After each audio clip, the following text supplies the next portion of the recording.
he's completely changed my life. I mean, I was waiting tables for 13 years, getting treated like crap on a daily basis just because people didn't have enough ranch on the side of their salad. So I'm like, I'm gonna take it out on everybody. Yeah, oh yeah, I think that's where a lot of this got me. I would actually, because I was still waiting tables after Terrifier 1 came out, and that's when we were spitballing ideas for Terrifier 2, you know, like just kill scenes, and I would just get irritated with people at work, and I would come up with kill scenes in my head.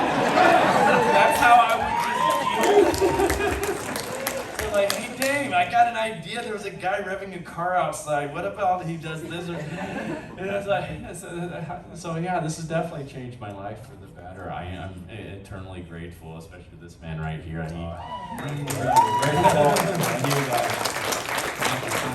Definitely grateful to the fans, because it was the fans that really got us where we are. This is such an underdog story. I really hope there's some movie made about the making of this franchise one day, because it is one of these amazing things you really never see happen in this industry this day and age, where you see these very low budget independent film become this big anymore, because the studio system's got such a grasp on this industry right now, and it's stifled a lot of independent and creative content, and I hope we have been able to give this industry a nice kick in the pants that it needs right now to get people back to creating really great works of art, no pun intended. I mean, you guys still have such an impact on this franchise. Like, look at the popcorn buckets. Yes. That happened behind our backs. Like, all of a sudden there's a petition online, and it's like, we want Terrifier popcorn buckets, and then like every day it's like 5,000 signatures, 10,000, and then we get a call from the company who makes the popcorn buckets for Wolverine, Deadpool, like the biggest popcorn buckets, and they're like, hey, there's like a buzz, like what's going on with you guys? You got a fan base out there. It's like, we want to do these things, and I'm like, it's absolutely incredible. I mean, it's just you guys, all you guys. And sure enough, there are now Terrifier popcorn buckets. I mean, that's a great example of the power of the people who love this movie and the power of how great this movie, the franchise is. But I gotta ask you, Damien, after the tremendous success of what Terrifier 2 was able to do in a theatrical run that was just, I mean, no one's ever seen before, I would imagine at that point, Hollywood did come calling, and people were crawling your way, throwing God knows what at you. At that point, how did you navigate that? But still, like, all these opportunities were coming, but is there a certain aspect that you didn't want to hand it over? How do you maintain control of something like that? Did that affect your decision-making process? Oh, big time. I mean, after the movie came out, it was one of the coolest, honestly, weeks of my life, because I got repped by WME, which is a big agency in LA, and they had a week of meetings for me where I met with, I'm not going to say names, but like all the big Hollywood studios, and I got to go into boardrooms with presidents of these companies, which I am not used to. I mean, we are just amateur filmmakers through like that. This is like a completely different world. And I got to, they were so curious. It was so cool. They're like, how did you do this? Like, what's going on with so little money? And a lot of them were very interested in acquiring the rights to Terrifier, the IP. But when you have conversations with them, I mean, they're bound by certain rules and restrictions, the studio system. Like, they have to present their movies to a ratings board. They can't release anything that's worse than a rated R. And to their credit, they were trying to be as, Terrifier friendly as they could be. They're like, listen, we'll help you push the R rating as far as you can.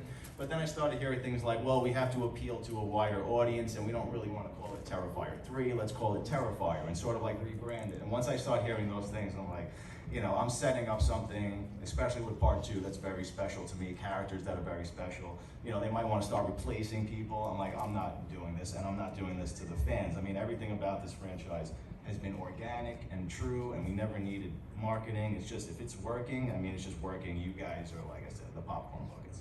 So it's like, I got to stick to my artistic integrity at this point, and not sell out. It's never been about money. Like he said, he was a waiter. I wrote the script to Terrifier 2 while I was a delivery guy for 10 years, and I just did freelance things on the side. I wrote that movie in a flower van, So like our lives just changed recently. So this was really never about money. It still isn't. It's just about delivering the coolest, most genuine thing we can to you guys. So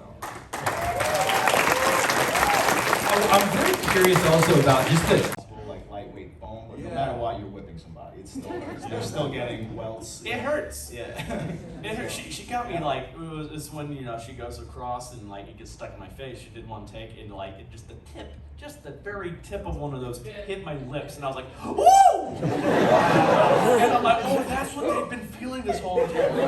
Oh my God, I am so sorry, you guys. I am so sorry. Because and she was like, oh my God, Dave, I'm sorry. I'm like, no, I deserve that. I deserve that. Yeah. Lauren, how did you happening and letting yourself go while at the same time worrying about hitting marks and making sure you're safe? That's an excellent question. I don't really fully have an answer. I mean, everyone on set has been really helped me out with that. Of course, Lauren, knowing her martial arts. I remember on set she would give me some tips, and that definitely really helped. That was always actually the hardest thing for me was the physicality stuff. But falling down or something like that was so complex for me for no reason. But I would say your dad was the best part. Oh, He'd be like, just fucking smack him. He's not kidding. That slap scene was a real slap. Mom slaps you?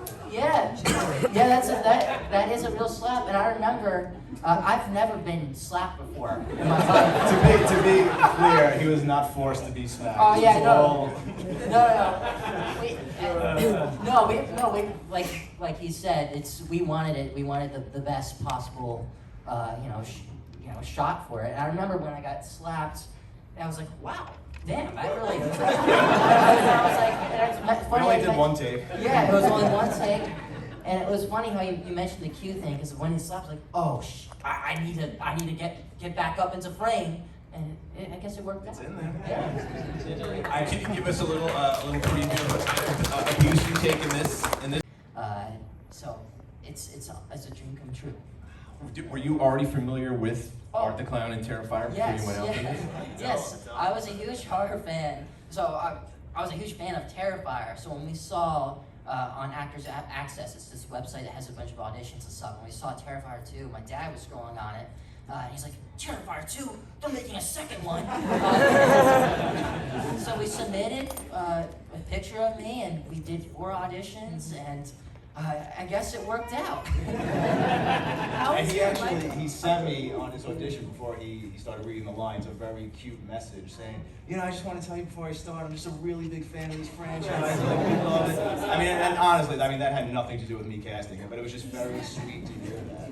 It was very cool. It just turned out to be even more perfect that the kid that I wanted to play the part knew what he was getting into. It's a lot to ask of a kid. Elliot, how has It's changed a lot. We've been talking about this for a while. It's hard to even just process everything that's been going on.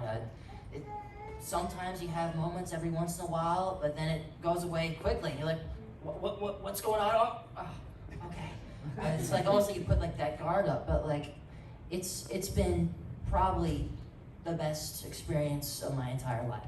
Sure, and it's thanks not only to this fantastic cast and crew, but also to all of you.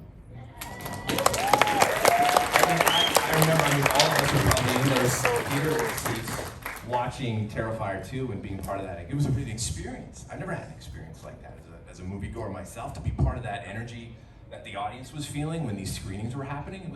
It was crazy. It was like a road show, right? It was something that people my age never got to experience anyway. What was it like for you guys to watch that happen? That was fun. I remember when I first read the first script of Terrifier 2, I told Damien right there, I was like, dude, we gotta get this in front of an audience. This has to be seen on a big screen because this is gonna be one of those audience experience type movies that, it's just, that's what's gonna make this movie last. Because the first one we released on streaming platforms, it's that's fun to be able to stream it at home, but it's this needs to be something you can see with a big group of people and enjoy it with. Because some of my favorite, theater experiences have been those type of movies, Grindhouse and Django Unchained, stuff like that. I had so much fun seeing that with a big, huge crowd, and I wanted this to be one of those type of movies. So I was so happy that we were able to put this in a movie theater. And that at that time it was just supposed to be a very limited engagement for I think 3 days in just 500 theaters or something like that. And I was thinking, see what happens. And it just went kaboom, and it's like, just as I thought, it's like, if you put it in front of a big audience like that, they're gonna have fun. And that's what we need to bring back to theaters, that experience of just having fun again in a theater. And I was thrilled to see it got that kind of response. Damien, a big part of what made me and Leone. Yeah, I was pretty clear with Damien that I wanted to do most of my own martial arts and most of my own stunts. All of your own. Yes, I did. I wanted to do all of my own stunts, and he was like, I don't know about this, and Phil was like, fucking throw her into it. It's fine, she'll be fine. So I actually was appreciative of that because I actually really love big physical roles. It helps me understand what the character's going through, and I sweat like crazy. Like I smell like shit when I'm filming these things. And yeah, I mean, aside from the physicality of it, like anybody who's ever done martial arts will know that it teaches you so much perseverance, so much indomitable spirit, and even outside of horror genre, acting is tiresome. You have to do the same thing over and over again, but especially in horror, you're always at a level 100, especially if you're like a survivor in a film, like a horror film, you have to do the same thing over and over again. So I think mentally it prepared me more than physically. Like I just was ready to go again, and you take a beating in martial arts too, and I was just ready to take a beating in this film.